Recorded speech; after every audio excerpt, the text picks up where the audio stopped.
Құрметті достар, барлықтарыңызға жалынды сәлем. Сіздермен бірге тағы да біздің Ақмола облысындағы волонтерлікті дамыту жолдарындағы волонтерлермен подкаст айдары әрі қарай жалғасуда. Және де біздегі бүгінгі қонақтарымыз Шоқан Уәлиханов атындағы университеті, яғни атап өтсек, Смағұл Садуақасов атындағы агротехникалық институттың 4-ші курс студенттері, эко-волонтерлер және де мейірім волонтерлік орталығының басшылары, орынбасарлары бүгін бізде қонақта.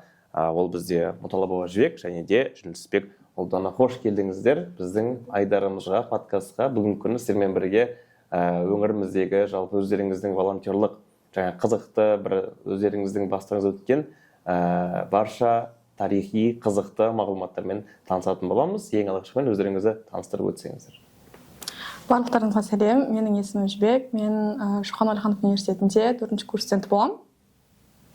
Барлықтарыңа сәлем. Менің есімім Жүнісбек Ұлдана. Мен Шоқан Уәлиханов университетінің орман шаруашылығы мамандығының 4-ші курс студентімін және Шымкент қаласының тумасымын. Атап өткенде, кәдімгідей бізде алдыңғы подкасттағыдай, алдындағы қазіргі уақыттағы өзекті мәселелердің бірі волонтерлеріміздің жаңағы саны әр уақытта ұлғаюда, оның қатарында әрине біздің басқа да өзіміздің мемлекетіміздің әр өңірінен келген студенттеріміз жеткілікті. Және де сіздерге ең алғашқы сұрақ, қазіргі уақытта осы мейірім волонтерлік орталығында өздеріңіз басшы боласыздар, біреуіңіз орынбасар, бір-біріңіздің орындарыңызды алмастырып та отырасыздар. Жалпы бұл волонтерлік орталыққа келулеріңіздің басты себебі, жалпы волонтерлікпен қалай таныстырыңыздар, волонтерлік деген сіздер үшін не, соны айтып өтсеңіздер. Алғашқы кезде біз осы жылда ескерткіштерді қорғау мақсатында экологиялық акция жүргізіледі. Сол арқылы біз 2024 жылы осы Ақмола облысының жас ресурс орталығы ұйымдастырған іс-шараға барған болатынбыз. Сол жерден біздің волонтерлыққа деген қызығушылығымыз ашылды. Солайынан біз өзіміздің волонтерлық ұйымды ашуға деген қызығушылығымыз ашылып, өзімізбен бірге студенттер атсалысып, солай ұйымды ашқан болатынбыз. Солай. Жалпы бұл біле білуім бойынша, жалпы бұл ұйымнан бөлек сіздер оқып отқан жаңағы оқу орнында тағы да волонтерлық қозғалыстардың саны өте аз. Өздеріңіз жалпы бастамашыл топ болып, соңынан волонтерлық орталыққа дейін жеткен боласыздар. Естуім бойынша, жалпы біле білуім бойынша, мейірім волонтерлық орталығы қысқа уақыттың ішінде жаңағы облыстағы ең белсенді, беделді волонтерлық орталықтардың бірі болып айналған болатын. Сол жетістікке жетуде жалпы тағы да жаңағы жастар ресурстық орталықтары болсын, басқа да атқарушы органдардың ұйымдастыруымен өткен шараларға қатысады. Солардың жыл қорытындысы бойынша үздік волонтерлық орталықта атағымен иеленген болатын. Тағы да бір мәрте құттықтап қояйық. Әр уақытта жыл сайын сіздерге ұтуға бұйырсын. Және де жалпы бұл волонтерлікке келудегі ең қызықты сәттер енді алдағы уақытта айтып жатармыз. Тағы да Жібек өзіңізді толықтырып өтсеңіз, сіздің волонтерлік жолға келуіңіздің тағы бір себептері бар шығар. Бәлкім бұл бала кезден жаңағы оқып, мектеп оқып жүрген табалдырық кезінен бастап өзіңізде дарыған бола ма? Негізі біз 1-ші курстан бері осы университетте белсенді түрде жұмыс жасап келеміз. Нақтырақ осы 3-ші курстан бастап біз ұйымды қолға алып, сол бойынша жұмыс жасаған болатынбыз. Ұйым жетекшілігін 3-ші курста қолымызға алдық, өзіміз бастағаннан кейін. Сіздер үшін бұл волонтерлік бағытта өздеріңізге мәлім, бізде өте көп, бағыттар саны 9 нақты, бірақ оғанның қатарына тағы да 3-і қосылып, қазіргі уақытта 12-ден астам бізде бағыт бар. Сіздерге ең жақыны, жалпы өздеріңізге бір қызықты бағдар қайсы болып табылады? Қазіргі таңда қаламызды таза қазақстан акциясы болғаннан кейін қазір көбірек біз экологиялық бағытта жұмыс жасап жатырмыз. Қазір күн суытпай жатып қаламыздың тазалығын ойлау жалпы волонтерлардың бастауымен болған дұрысырақ. Себебі волонтерлар істі атқарған сайын қала тұрғындары оны көре бастайды. Әлеуметтік желі арқылы біз оны жалпы халыққа танытып жатырмыз деп ойлаймын. Сосын Жібек, бізде жаңағы осы облыстағы волонтерлердегі эколог ең басты эколог маман, эколог волонтерлердің бірі болып табылады. Бұл мамандықтарыңызға да сай, өздеріңіздің қазіргі оқып жатқан, бүгінгі таңдағы жетілдіріп жатқан, әрі қарай сіздердің өздеріңіздің шәкірттеріңіздің саны көп болсын, әрине, және де соларға бағыт бағдар беруге үлкен бір қазіргі уақыттан бастап себеп деп білеміз. Және де бұл жалпы таза Қазақстан акциясы біз экологиялық бағыт, сіздердің бастауларыңызбен үлкен жаңағы университеттің жанында да, оқу орындарында да, жалпы басқа аудан біздің Ақмола облысының өңірлерінде де өте үлкен акциялар өткізіліп жатыр. Бұның нәтижесі менің ойымша ең бастауы жаңағы ең алғашқы Шоқан Уәлиханов атындағы ескерткіштің бастауы деген сияқты сакралды объекттер әрине әр уақытта волонтерлердің, сіздердің бастап жүрген орталықтардағы волонтерлердің ең белсенділері осы бағытпен айналысып жатыр. Одан бөлек тағы да қандай бағыт сіздерге қызық, яғни қай бағытта өздеріңіз әрі қарай осы волонтерлықты дамытқыларыңыз келеді.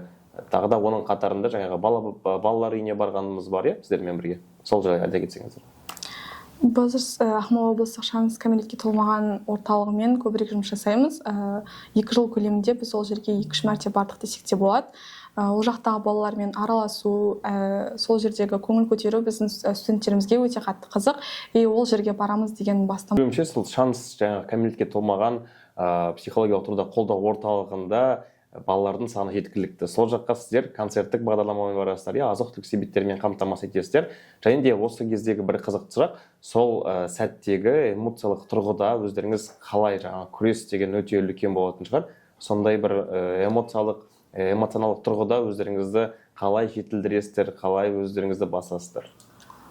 Жалпы енді ол балалардың онда болғанына ешкім кінәлі емес, олардың тағдыры.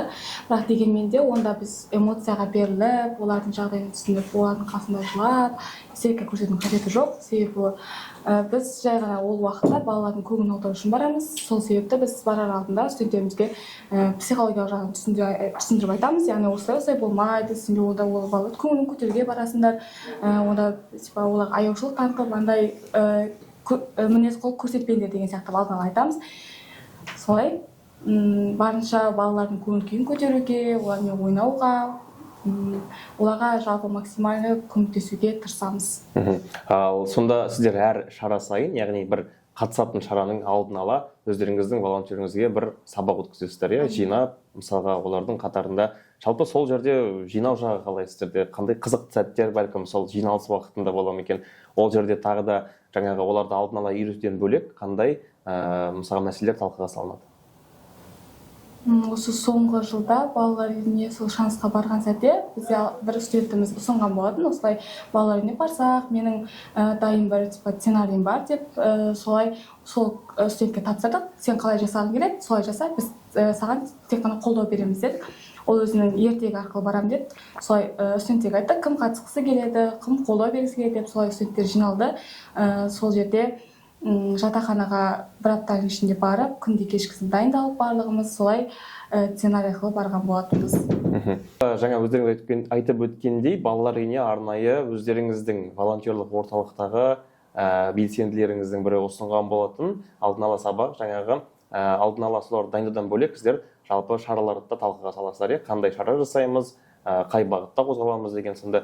Осы сәтте мысалға қазіргі уақытта әр жыл сайын бәрімізге мәлім волонтерлық орталықтар болсын, жаңағы атқарушы органдар болсын, тематикалық және де басқа да әртүрлі жыл сайын белгілі бір мерекелерге орай жаңағы шаралар санын алдын ала жоспарға енгізеді. Сіздерде алдағы уақытта жоспарларыңызда қандай шаралар бар? Шаралар болғанда өзімізде аталып өтетін мерекелерге байланысты, бірінші қазақтың қарттар күніне, мысалы қазір мұғалімдер күні болып жатыр, солай шараларда бір күн бұрын немесе шараның көлемдігіне қарай ақылдасамыз, қалай жасасақ болады, қандай видео түсіреміз, қандай әлеуметтік желіге қандай видео саламыз деген секілді ақылдасамыз, және студенттерді шақырамыз, әркім өз идеясын айтады, солай жүзеге асырамыз әрбір идеяларды. Студенттердің әрбір идеясы біз үшін маңызды, себебі олар біздің ұйымның енді бір бөлшегі. Және де осы әлеуметтік желілердегі өзіміз бақылауымыз бойынша әр уақытта актуалды түрде видеороликтер саны болсын, жаңағы стористер салынып отырады. Бұл жалпы бір үлкен қозғаушы күште болып табылады. Сіздер үшін сол жақтағы мысалға пікір жазатын жаңағы адамдар бар, әртүрлі мысалға кері жаңағы өздерімен біздермен бірге ұнамайтын бір адамдар қатары болуы мүмкін. Соларға сіздердің ең алғашқы жаңағы реакцияларыңыз қандай болып табылады? Мысалға оқып жатқан кезде бәлкім біреу ашуланады, біреу мысалға жаңағы жасқа еріп береді деген сияқты. Сіздер бұнымен қалай күресесіздер және қалай қабылдайсыздар? Ол жердегі ситуацияны ол адам білмейді, тек біз ғана білгендіктен ол нәрсені тек бар ма бар ретінде қабылдаймыз. Қандай реакция танытпаймыз. Яғни критикаға сіздер жақсы қарайсыздар, иә? Жақсы, ол өте керемет. Жалпы әр волонтердің өзінің бойына сіңіру керек қасиеттердің бірі болып табылады. Өйткені мысалға қандай жұмыс жасамасақ та, қандай бағыт-бағдар беріп жатқанның өзінде міндетті түрде жаман ойлайтын, болмаса сол сәтте болмай диванный критик дейді ғой, сондай адамдардың саны көп. Оған назар аудармай, әрбір волонтер осы жерде үндеу, барлығымыз бірге тек осы сәтте әрі қарай дұрыс қабылдап, өздеріңіздің бастапқы ойларыңыздан қайтпай тура жолда жүре беруге тілейміз. Жалпы өздеріңіздің, мысалы Жібек, сіз бастап өтсеңіз, волонтерлік айналысып жатқаныңызға біраз уақыт болып қалды. Сіздің есіңізден кетпейтін ең қызықты сәт қандай? Мен айта кететін болсам, мен жалпы балалар үйіне, қарттар үйіне секілді орталықтарға мүлде барып көрмегенмін. Осында келген кезде студенттер барайық деген сияқты айтқан кезде кішкене менде қорқыныш болды. Ондағы балалар қандай болады, олардың ситуациялары, біз барған кезде ол кісілер қалай қабылдайды деген сияқты. Бірақ барған кезде мен ондай бүлдіршіндерді көрген кезде менің реакциям қатты күшті болды. Себебі мен қатты қуандым. Бір балаларға бір пайдам тиіп жатқанына.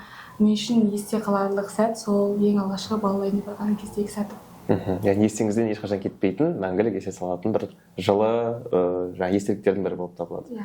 Сізде қосып өтсеңіз осы сәтте сіз үшін бәлкім бір ерекше шара бар шығар, өзіңіз қатысқан. Біле білуімше, сіз Ақмола облысы әкімінің қатысуында жаңағы экологтардың басын бастаған болатынсыз. Мысалы, бәлкім сол шығар. Иә, ол атап өтетін болсақ, бізде Таза Қазақстан аясында өткен шаралар бізде енді погодаға қарамай болатын шаралар ғой. Сол жердегі келеңсіз погодамен қалған нелер шығар, шаралар шығар. Жаңбырда қалдыңыздар ма, әлде қалай күн салқындап кетті ма? Жаңбырда қалды, аяқ асты ұйымдастырылған нәрсе болды ма, или пландалған нәрсе болды ма, түсініксіз ситуацияда қалып кеткен кездеріміз болған. Жалпы ең алғашқы реакцияларыңыз қалай болды? Ой, бәлкім жаңағы өзіңіздің артыңыздан ертіп барған адамдар бар, оларға қалай түсіндірдіңіздер осы сәтті? Ыңғайсызданып қаласың анда жерде. Бірақ өзіміз сол жерде бастап келгеннен өзіміз артқа тартпауға тырысамыз. Сол жерде өзіміз қиналып тұрсақ та түр бермеуге тырысамыз деймін. Барынша студенттерге түсіндіруге тырысамыз. Бұл біз үшін, еліміз үшін, Таза Қазақстан үшін тырысамыз. Сол жерде студенттердің жалпы волонтерлар жаман ойда қалмас үшін.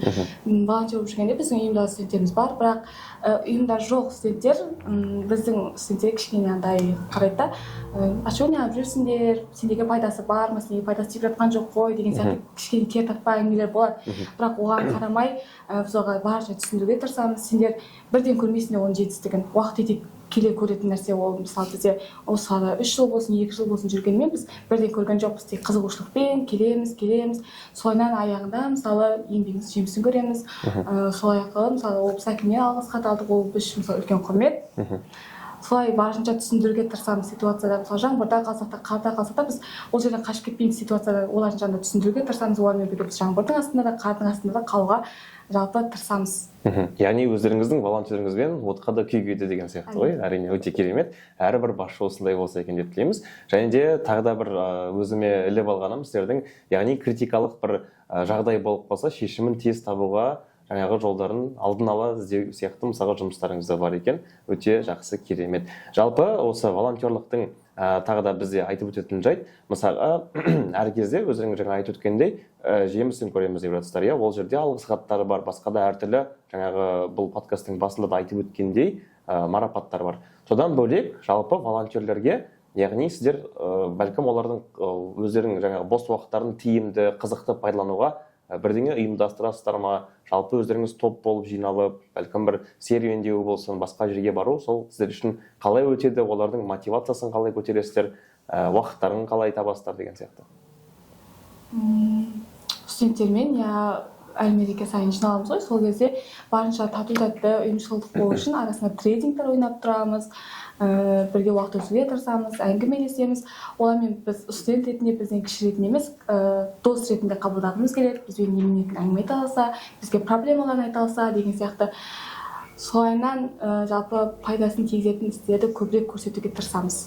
Яғни әрбір студентке өзіңіз психологиялық тұрғыдан да ахуалды мәселелерін шешуге тырысасыздар. Өте керемет. Яғни волонтерлықтан тыс, өздеріңіздің волонтерлеріңізге де бір волонтерлық жасайды екенсіздер. Өте жақсы, керемет. Тағы да бір мәрте қоятын бір қызықты сұрақ. Мысалға жаңа біз есте қалар қызықты сәттерді айтқан болатынбыз. Бәлкім волонтерлердің қатарында өздеріңіз естіген бір оқиға бар ма екен, өздеріңіздің бастарыңыздан өткен ең жаңағы ауыр демей-ақ қояйық, бәлкім көңілде бір өкініш қалдыратын, болмаса бір мұң қалдырған сәттер болды ма екен волонтерлікте? Бәлкім біреудің жаңағы жағдайына, жаңа ахуалды шешкен кездері біреудің проблемасына, жаңа ахуалына қатты кіріп кетіп, оны уайымдап қалған сәттер де болатын шығар. Мұндай моменттер тек волонтерлардың еңбегі бағаланбайтын кездерде ғана ішіміз ашитын шығар. Қалған кезде барлығы жақсы, кажется. Жалпы ондай сәттер жиі болып тұра ма сіздерде?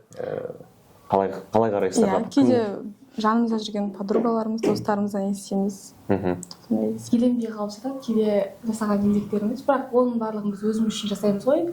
Біреуге міндет етпейміз, міндетсінбейміз де, ешкім бізге түсіндіруге, болмаса түсінуге міндетті емес, әркім өз үшін жасайды. Тек сырттан келген өсек әңгімелер кішкене ренжітеді, бірақ оған мән беруге тырысамыз, себебі олар міндетті емес біз іште. Яғни эмоциялық тұрғыдан көрсетпесеңіздер де, бірақ іштеріңізде кейде бұл келеңсіз жаңағы жағдайлар жүрекке ауыр бататыны бар, иә? Жақсы. Жалпы бұл жерде мысалға әр ата-ананың уайымдайтыны бала мысалға не істеп жүр екен деген бар, иә? Сіздерде мысалға волонтерлер өздеріңізге мәлім, бізде уақыт жоқ, иә? Кез келген уақыт, қандай сәт, критикалық тұрғы 10 минут болсын, 5 минут ішінде алдын ала хабарламайды, әртүрлі жағдай болуы мүмкін. Сол кезде мысалға ата-аналарыңыз сіздерге осы волонтерлікті қалай қабылдады, олардың ең алғашқы ойлары қандай болды, сол жайлы айтып өтсеңіздер. Бізде мысалы кейбір жағдайларды біз ескертпейміз, ол кісілер сеніп отыр ғой деген нәрсемен ғана сеніммен жүре береміз алдыға қарай. Яғни ең бірінші мотивация ол үйдегі ата-ана, нақты олар бізге сенімі бар, міндетті түрде олардың абыройын түсірмеу біріншіден, одан кейін сенімдерін ақтау болып табылады, иә? Жақсы, өте керемет болып табылады. Жалпы волонтерлікпен айналысып жатқан сәт оқуларыңызға, сіздердің үлгерімдеріңізге, жаңағы басқа да баға тұрғысынан, иә, қазіргі уақытта міне білімнің үлгерімдеріңіз бойынша өзінің әсерін тигізеді ме? Әлде бәлкім осы волонтерлікпен айналысқаннан болар, мұғалімдердің тарапынан, жалпы өздеріңіздің оқу орнының басшылық тарапынан қандай да бір көмек па, әлде қолдауды қалай сезінесіздер, қандай жалпы көмек қолдарын созады? Бізге жалпы ондай келеңсіз туылған жоқ. Сабақ үлгеріміз жақсы, кәдімгі оқимыз, барамыз күнделікті.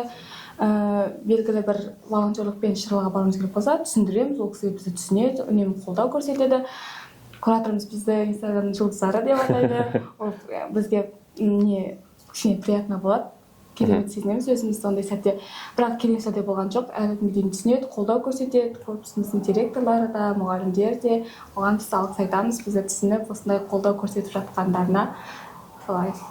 Жалпы бәрінің басын алып жүру қалай сізге қиындыққа соқтырады ма? Әлде біле білуім бойынша эмоциялық тұрғыдан ең бірінші жаңағы үмітті ақтау, одан соң өздеріңізге өте қызықты, бос уақыттарыңызды басқаларға жұмсауда өте іштеріңізде бір толмай қалған энергияны толтырады деген сынды ғой. Ал бұл барлығын алып жүру, жалпы өзің күйзеліске түсіп кету деген, дағдарысқа түсіп кетуге сәтке әкелмей ме? Сіздер үшін қалай бұл нәрсе? Таңғы уақытта сабақта болсақ, түстен кейін өзіміздің сүйіктісіміз ғой, волонтерлік, ол мүлдем қиындық туғызбайды бізде. Ол сүйіктісімен айналысқаннан кейін, ол ешқандай келеңсіздік те әкелмейді. Өзің сүйіп жасағаннан кейін ондай нәрсе болмайды. Ата-анамыздың басты үмітін ақтау, сол үшін де қазір еңбек етіп жатырмыз. Болашақтағы біздің өзіміздің болашаққа құйып жатқан инвестициямыз ғой. Өте керемет, кәдімгідей тырнақша қалатын бір күшті әдемі фраза екен. Жақсы, міндетті түрде есте сақтап қалармыз. Жалпы жаңа айтып отқандай біздің әңгімеміз барысында Таза Қазақстан акциясы бойынша үлкен жаңағы сұрақ көтерілген болатын. Және де жақында өткен мемлекетіміздің президенті Қасым-Жомарт Кемелұлы Тоқаев өзінің халыққа жолдауында осы акцияның нәтижесінде 4 миллион астам ағаш отырғызылған, өте көптеген бізде қоқыс жәшіктері, қоқыс жалпы шығарылған болатын деген ақпаратпен елімізге үлкен ақпарат жолдау жаңағы жасаған болатын. Және де одан бөлек соның қатарында өздеріңізге мәлім, жаңа оқу орындарыңызға да бәлкім сол нәрсе келіп жеткен шығар. Жасанды интеллектті қазір ендіру, жалпы біздің енгізу, жалпы осы жастарға арнайы цифрлық даму жаңағы министрлігін құру үлкен қолға алынып жатыр. Сіздердің ойларыңыз бойынша волонтерлықпен осы жасанды интеллектті қалай тиімді қолдануға болады? Бәлкім бір әлеуметтік желілердің қатарында ма, әлде мысалға қазір білеміз, көбісі бізде ChatGPT платформасын көбісі қолданады. Соның бір сонымен ақылдасып, жоспар құруға ма, әлде сценарий құруға ма, жалпы қалай тиімді пайдалануға болатын? Әлеуметтік желілерді дамытуға жалпы үлкен пайдасы тигізеді. Жасанды интеллектті тексттарды алу үшін, немесе белгілі бір тексттар жасау үшін ChatGPT мысалы үлкен пайдасын тигізеді бізге. Кейбір түсініксіз әңгімелерді түсіндіруге, кеңінен ашуға жалпы үлкен бағдарын беріп отырады. Жалпы волонтерлікке өте тиімді деп ойлайсыздар, бұл жасанды интеллект ары қарай дами берсе, білікті мамандар қолдаса, үлкен нәтижеге жетуге болады. иә, бірақ студенттерге ол кішкене кері әсер тигізеді. Бәрібір де бұрынғыдай студенттер кітаптан іздеп кітапханада жүрмейді да, жасанды интеллектпен жаңағы ChatGPT-мен бүйтіп қолданып таба салады. Ол кішкене іздену жағынан кішкене зиян келтіретін шығар. Яғни бұның бір жақсы да жағы бар, жалпы өзіне қарама қайшы жағымсыз да жағдайлары бізге мәлім болып табылады. Яғни ізденіске салынбай, дайын асқа жалпы өздері кіре кетіп, соның ішінен интернет, ғаламтордан кіріп, өздері қарап, сол жері дұрыс емес деп ойлайсыздар. Жақсы, бұл да негізі өте өзекті мәселе. Алдағы уақытта ойымыз бойынша тек қана жаңағы ғаламтордың көмегімен ғана емес, ізденіп, өздеріне қызықты деректерді бұрынғыдай кітапханадан да өзіміздің жалпы жазып өткен еңбектерден танысады деген ойдамыз. Мысалға біз бағанадан бері айтып отырсақ, біздің мысалға волонтерліктің бұрында, яғни қандай болды, сол жерде волонтерлерге мысалға жиналатын орын болмаған, көбінесе біле білсеңіздер. Тіпті өздерінің шара жасаған кезде атқарушы органдардың тарапынан көмек қолда жаңағы бұрында қиын болған. Қазіргі уақытта заң қабылданды волонтерлік жайлы, ата заңымызда кәдімгі бекітілген. Қазіргі уақытта міне барлық жақсы, волонтерлерге әр уақытта жиналатын орында бар, шара жасаймасем жүгінуге болатын органдар да бар, орталықтар бар, ресурстық орталықтар бар.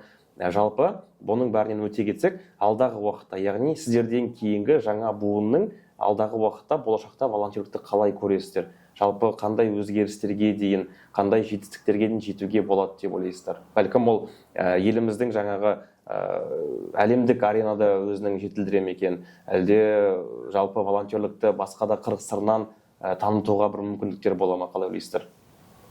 Қазіргі уақытта біз өзіміз жұмыс жасап жатқан уақытта да бұл жақсы дамып келе жатыр. Алдағы уақытта да біз бұдан да көбірек жетістіктерге жетеміз деп ойлаймыз. Біз өзіміз биыл 4-ші курс студентіміз.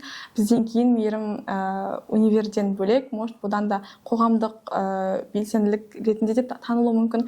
Соған қарай сенеміз.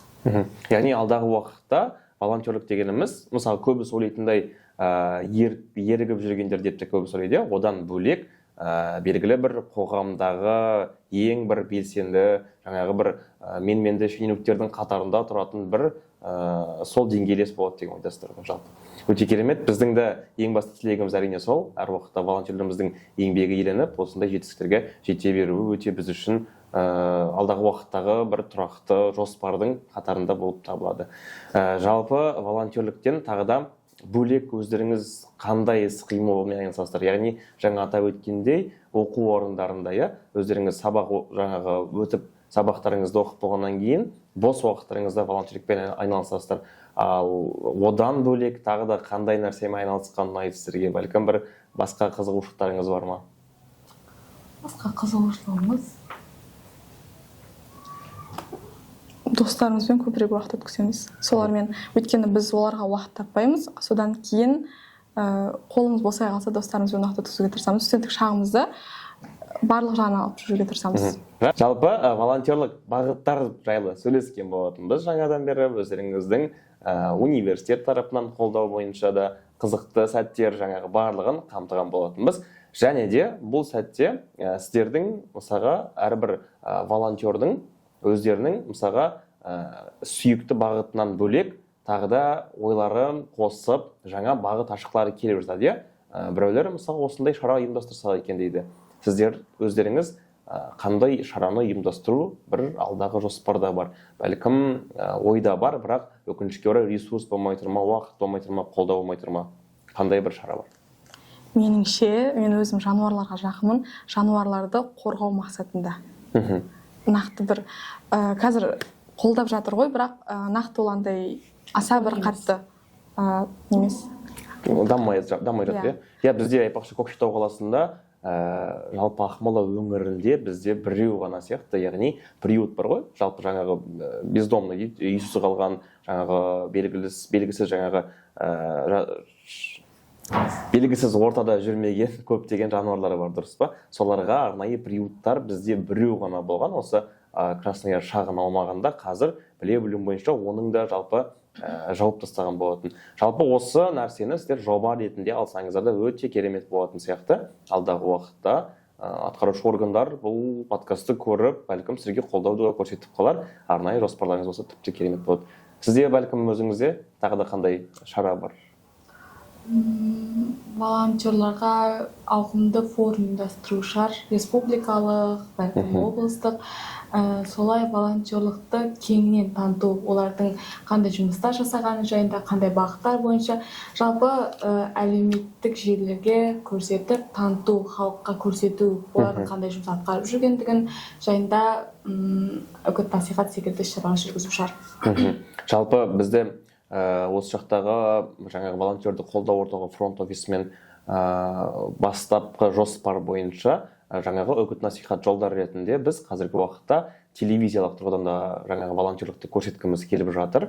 Осыған қалай қарайсыздар? Және де тағы да бір ұсыныс та болсын, жалпы қаладағы өте үлкен билбордтар бар, иә? Біздің осы жақта жарнамалар бар. Сол жаққа жалпы волонтерлердің ең үздік солардың барлығын шығарып, сол жерде нәтижелер мен жетістіктерін көрсеткіміз келеді.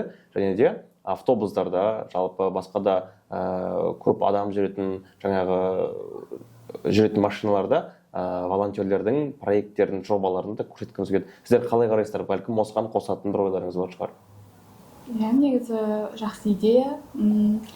Тек қана Инстаграм желісімен емес, TikTok желісімен де бір көңілді бір бағыттар арқылы түсіндіруге шығар, бір белгілі билермен, басқа бір бағыттармен көрсету арқылы қызығушылықтарын танытып, ортамызға шақыру керек студенттерді, тұрғындарды деп ойлаймын. Яғни трендтен қалмай, әр уақытта қатарымызға қосқан жөн болады деп ойлайсыз. Жақсы.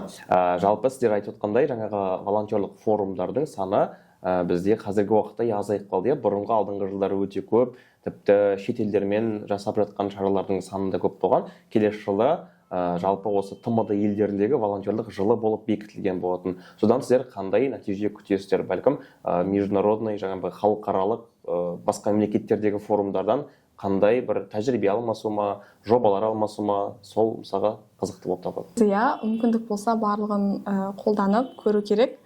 Негізі ол барлық волонтер үшін, сол ортада жүрген жандар үшін барлығына қажетті нәрсе ретінде. Тәжірибе алмасуға ма, әлде жоба алмассақ па, қалай қарайсыз? Тәжірибе алмасу. Тәжірибе алмасуға, иә, яғни олардың мемлекетінде қалай өткізіліп жатыр, соның барлығы қызық. Өзге елдерде волонтерлік қалай дамып жатыр, олардың көзқарастары қандай жұмыстар атқарады, оның барлығы қызық. Ресей үлкен бір ТМД елдермен форум өтсе, барғым келетін еді. Сізде әрине ол жақта қатысқымыз келеді деген жастардың санында, волонтердің санында көп. Содан ең бастысы біздің осыдан күтетін басты мақсатымыз әрине ол жақтан тек қана тиімді жақтарын алса екен, сонан осы біздің мемлекетімізге ендірсе екен дегенбіз. Себебі дәл қазіргі уақытта біздің мемлекетімізбен Түркия мемлекетінің арасындағы жалпы президентіміз сол жаққа барып, жаңағы үлкен ұзақ уақыттағы жоспар бойынша әртүрлі жаңағы документтерге, ресми құжаттарға қол қойған болатын. Соның арасында осы волонтерлық қолға алынған. Неге? Өйткені Түркия мен Сирия мемлекетінде үлкен бір зілзала болды ғой бізде жер сілкінісі. Сол уақытта Қазақстанның волонтерлері үлкен көмек көрсеткен. Сол жалпы әлемдік аренада, әлемдік масштабта үлкен өнеге болып, басқаларға сабақ болып, басқалар бізден осы бойынша жалпы бізді үлгі тұтады, волонтерлік бойынша жалпы республика өңірімізде ғана емес, әлемдік деңгейде біздің орнымыз сол жақта бөлек болып табылады. Себебі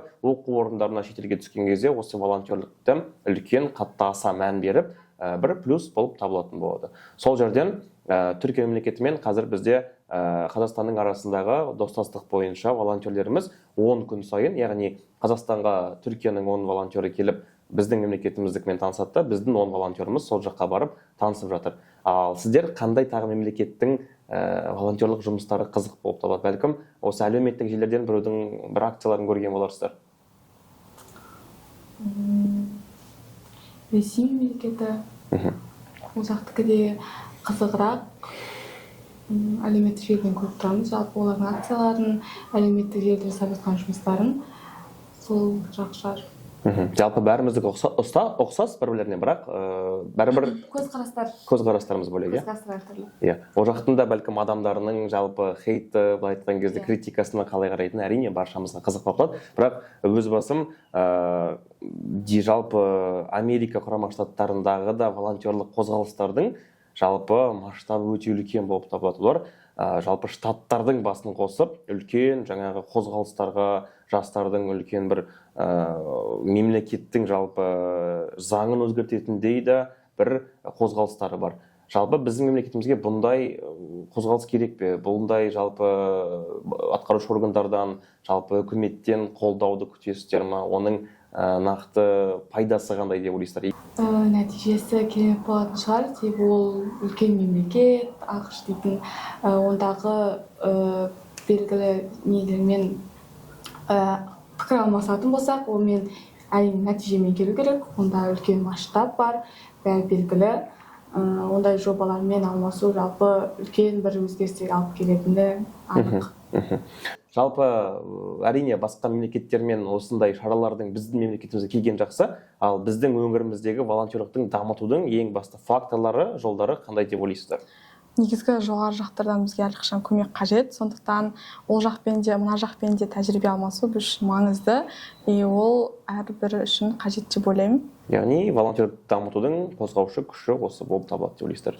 Жалпы рахмет, үлкен өте керемет жауаптардың бірі болып табылады. Жалпы осы видеолардан көріп біздің осы қозғалысымыз, жасап жатқан жұмыстарымыз жалғасса өте керемет болып табылады.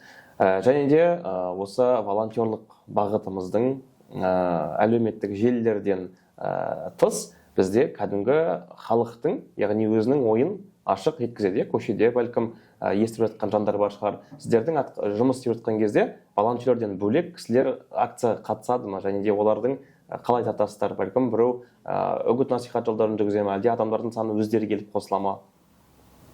Бізде енді көбінесе студенттермен жұмыс жасаймыз. Студенттер бізде осы универде оқығандықтан, универдің әлеуметтік желілерінен бізге қызығушылық танытып, араласып, дальше бізбен бірге жүр.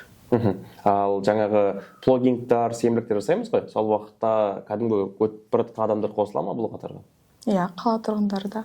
Алғашқы уақытта плогинг ұйымдастырылған кезде біз барлық плогингқа қатыстық, алдыңғы жыл өткен. Бастапқы уақытта тым аз болды, тек қана волонтерлар ғана барып жүрді. Кейіннен соңғы плогингта біз таңғалдық, қала тұрғындары белсене атсалысқан кезде ол бізді қуантты, себебі оны біз әлеуметтік желі арқылы барлық волонтерлік ұйымдар, жасайтын орталықтар сала бастады. Солай алдымен жүгіріп, артынан қала тазалау ол үлкен бір шара болып табылды.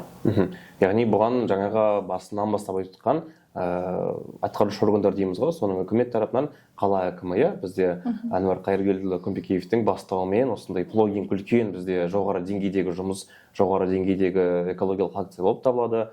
Оның нәтижесінде адамдар жүгіріп, жаңағы өздерінің денсаулықтарын шынықтырып қана қоймай, өзіміздің жаңа қаламызды тазартып, әртүрлі жұмыстар жүргізеді. Соның нәтижесінде біздің қаламыз әжептәуір қатты қазір өзгерістерге болып, жасылданып, көгалдандырылып, көшеттер отырғызылды, жалпы сакралда бектер тазаланған болатын, қоқыстың саны азайған сияқты. Сіздер жалпы былай көрейік, бірінші курсқа түскен жас бірінші курстың жаңағы студенттермен қазір міне аға буын дейміз ғой, сол сияқты өзгерістердің саны қалай болып табылады? Осы волонтерлықтың көмегі арқылы. Яғни сіздер келген кезде қалағандай болды волонтерлікті енді көріп кезде, және қазір волонтер болып өздеріңіз тауып жатқан кезде қала қандай өзгерістерге енді? Біз бірінші келген кезде Көкшетаумен қазір Көкшетауды салыстыруға келмейді. Ол кезде ішірақ тым аз еді, волонтерлық дейтін бағытты тым аз еститінбіз. Естімедім десем де болады. Ол кезде басқа ұйымдарда жүрдік, кейіннен келе өз ұйымымызды волонтерлық бағытта екенімізді, осы бағыттың бізге жақын екендігін білген екен, осы бағытты ашқан болатынбыз, осы бағытта жүрген болатынбыз. Қазір студенттер әлеуметтік желілерден тез көреді, солай қызығушылықтар ашылады, өздерінің идеяларын айтады. Сол секілді қазіргімен бұрынғыны салыстыру қазір мүмкін емес. Яғни басқа қаладан бір өзге ғаламшарға өткендей сияқты болып көрінеді ғой. Жалпы әрине бұл волонтерлықтың басшылықтарының қолдауымен өте қарқынды тез дамып келе жатқаны болып табылады деген ойдамыз. Тіпті бос уақыттарыңызда сол сүйікті істеріңізге арнап жүргендеріңіз өте қатты қуантады. Алдағы уақытта да бізде осындай волонтерлеріміздің саны көбейе берсін, волонтерлерге біздің өзіміздің де тарапымыздан тек қана жақсылық, осындай жақсы игі істер болуын тілейміз. Және де камераға қарап бір волонтерлерге өздеріңіз кезектеп айтар нақыл сөздеріңіз, өскелең ұрпаққа деген бір бағыт бағдарларыңыз, нақыл жаңағы айтатын қызықты мотивациялық тұрғыда болсын, қатарыңызға қосуға болса да айтып өтсеңіздер болады. Жалпы волонтерлықты жай жүрген адамдар ретінде қабылдамағандарыңызды қалаймыз, себебі олар да бір өздерінің істерін, сүйікті істерін жасап жүрген кісілер, олар да дұрыс түсіндіруімізді қалаймыз. Қазір біздің айтып отқан әңгімемізді де ол кісілер қазір бірі мазақ қылуы мүмкін, біреу жай әңгіме деп қабылдауы мүмкін, бірақ ол сіздердің жеке пікірлеріңіз, біз ешкімнің аузына қақпақ бола алмаймыз, біз әркім өзі үшін еңбек етеді. Тек бізді түсініп, қолдау берулеріңізді сұраймыз. Егер волонтер болғыларыңыз келсе, біздің орталықтарға немесе әлеуметтік желіге жазсаңыздар болады. Сіздердің кез келген идеяларыңызды жас үсті орталығы болсын, немесе волонтерлік ұйымдар болсын, іске асыруға тырысады, жасайды. Сондықтан волонтер болуға кеңес беремін. Ол жай жүрген адамдар емес. Жібек, сіз тағы да бір сөздер қоссаңыз. Волонтер болу, ол өз таңдауларыңыз. Алдағы уақытта сіздер де сол қатарда болуға мүмкіндіктеріңіз бар. Сіздердің барлықтарыңыз қалай әрекет етесіздер, соларға қарай нәтиже береді. Сіздерді барлықтарыңызды біздің өз қатарымызда болуға күтеміз. Құрметті достар, құрметті барша қарап отырған көрермендер, бұл сөздерге толыққанды қосыламыз, және де бұл жерде біздің тарапымыздан қосып өтетініміз волонтерлық дегеніміз бұл өздеріңіз білетіндей ақысыз, яғни өздеріңіздің шын жүректен жасайтын көмектеріңіз, барлықтарыңызды жақсылық сап жарысуға және де өзіміздің қатарымызда күтеміз.